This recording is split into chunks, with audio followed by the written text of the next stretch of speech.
சைக்கோபிசியாலஜிங்கிறது என்னன்னா, மனசுக்கும் உடம்புக்கும் என்ன சம்பந்தம் இருக்குங்கிறத பத்தி டீடைல்டா தெளிவா அறிவியல் பார்வையோடு பார்க்கிற ஒரு முறைக்கு தான் சைக்கோபிசியாலஜின்னு பேர்.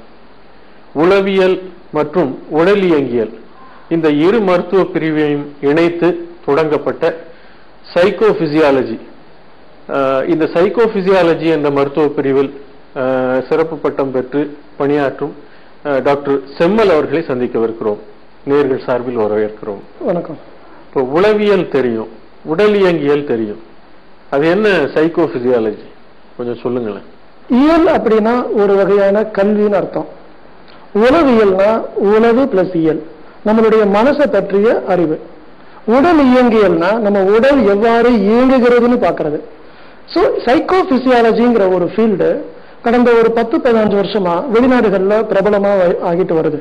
இப்போ இந்தியாவிலையும் ரொம்ப அதிகமான பேர் அதை பத்தி யோசிக்க ஆரம்பிச்சிருக்காங்க. சைக்கோபிசியாலஜிங்கிறது என்னன்னா, மனசுக்கும் உடம்புக்கும் என்ன சம்பந்தம் இருக்குங்கிறத பத்தி டீடைல்டா தெளிவா அறிவியல் பார்வையோடு பார்க்கிற ஒரு முறைக்கு தான் சைக்கோபிசியாலஜின்னு பேர். சில ஸ்பிரிச்சுவலான விஷயங்களை நாம பின்பற்றுவதனாலும் மனசுக்கு ரொம்ப அமைதி ஏற்படும், நல்லதுன்னு சொல்றாங்க. யோகாலையும் இதை சொல்றாங்க. ஆனா இந்த மந்திரத்துக்கும் உடம்புக்கும் என்ன சம்பந்தம்? மந்திரங்கள் சொல்வது இது போன்ற செயல்கள் எல்லாம் எல்லா மதங்கள்லயும் இருக்கு. இன்ஃபேக்ட் இதை அறிவியல் பூர்வமா பாக்குறப்போ ஆப்பிரிக்காவுக்குள்ள இருக்கக்கூடிய அந்த காட்டுவாசிகளுக்கிட்ட கூட இந்த மாதிரியான ஒரு பழக்கம் இருக்கு.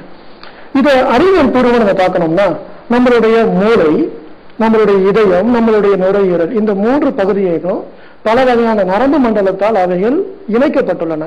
அதாவது இதயம் தானாகவே இயங்கும், ஆனாலும் அந்த இதயத்தின் மீது மூளைக்கு ஒரு கண்ட்ரோல் இருக்கு. அதே மாதிரி நம்மளுடைய மூச்சு விடுறதுடைய அந்த லங்ஸுக்கும் மூளைக்கும் ஒரு லிங்க் இருக்கு.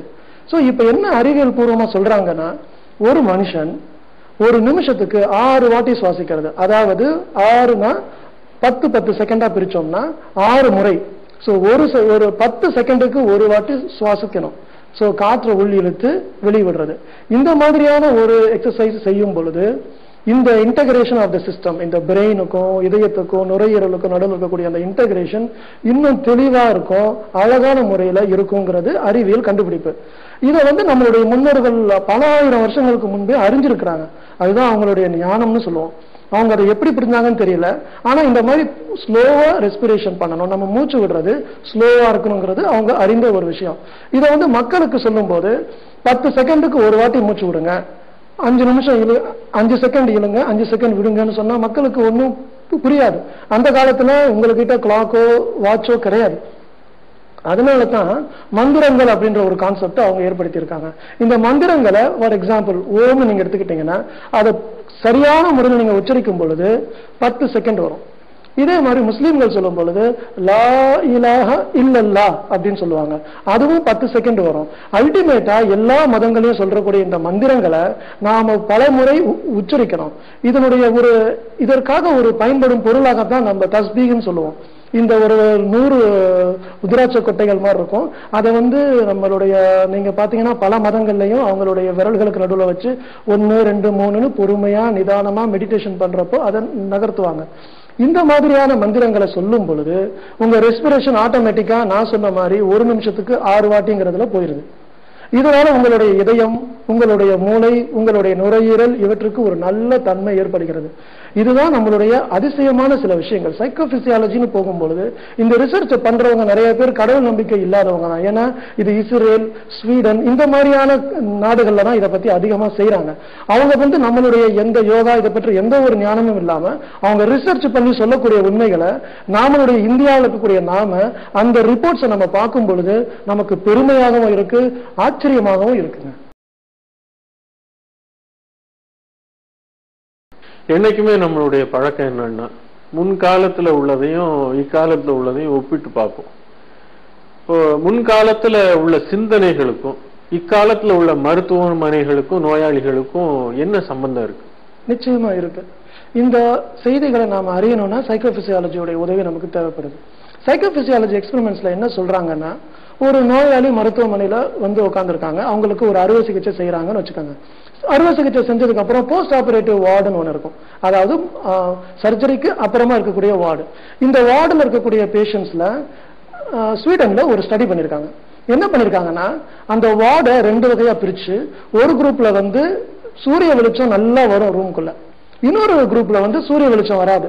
நம்ம பாக்குறோம் பாத்தீங்களா இன்டென்சிவ் கேர் வார்டுல அந்த பல அறைகளுக்குள்ள ஏசிக்கு உள்ள ஒரு கைதிய மாதிரி அந்த நோயாளியை வச்சிருக்கிறது. ஸோ 2 முறையில நீங்க வச்சு பார்த்து ஸ்டடி பண்ணி அவங்க பாக்குறப்போ சூரிய ஒளி நல்ல உடம்புல படக்கூடிய நல்ல சுத்தமான காத்து வரக்கூடிய அட்மாஸ்பியர்ல இருக்கிறவங்களுக்கு பெயின் கில்லரும் சொல்லுவாங்க. அதாவது இந்த வலி நிவாரணி, இந்த ஆபரேஷனுக்கு அப்புறமா வலி நிவாரணி தேவை குறைவா இருக்கு. அந்த நோயாளிகளுக்கு ரொம்ப ரிலாக்ஸ்டான அந்த ஆங்ஸைட்டின்னு சொல்லுவாங்க, அந்த வகையான எண்ணங்கள் இல்லாம படபடப்பு இல்லாம ரிலாக்ஸ்டா இருக்காங்கன்னு சொல்றாங்க. இதன் மூலமா இன்னொரு ஸ்டடியும் பண்ணிருக்காங்க. இந்த ஆரோமா தெரப்பின்னு ஒண்ணு இருக்கு. அதாவது அழகான சுவாசிக்கக்கூடிய விஷயங்கள், இந்த அழகான சுவாசிக்கக்கூடிய விஷயங்கள் காற்றில் இருக்கும் பொழுது அதை சுவாசிக்கும் பொழுது மனசுல ஏற்படக்கூடிய சில நல்ல மாறுதல்களால அவங்களுக்கு ஏற்படக்கூடிய அந்த வலிக்கிற தன்மை கூட குறையுதுன்னு சொல்றாங்க. சோ இதனால நம்ம என்ன பார்க்கணும்னா, பல ஆயிரம் வருஷத்துக்கு முன்னாடி இருந்தக்கூடிய நம்மளுடைய பழக்கங்களை நம்ம இப்ப பார்க்கும் பொழுது இந்த சூரிய நமஸ்காரம் இது போன்ற சூரியனை ஒற்ற நம்மளுடைய பழக்கங்கள் எல்லாம் அல்டிமேட்டா இன்னைக்கு மாடர்னா இருக்கக்கூடிய ஹாஸ்பிட்டல்ஸுக்கு, ஒரு ஹாஸ்பிட்டல்னா போஸ்ட் ஆபரேட்டிவ் வார்டுனா நல்ல வெளிச்சம் வரக்கூடியதா இருக்கணும், அதுல இருக்கக்கூடிய அந்த சுவாசிக்கக்கூடிய காற்றுல நல்ல நறுமணங்கள் இருக்கணும் அப்படின்ற ஃபைண்டிங் எல்லாம் கொடுக்குறாங்க. சோ நம்ம முன்னோர்களுக்கு நாம நன்றி செலுத்த கடமைப்பட்டிருக்கிறோம்.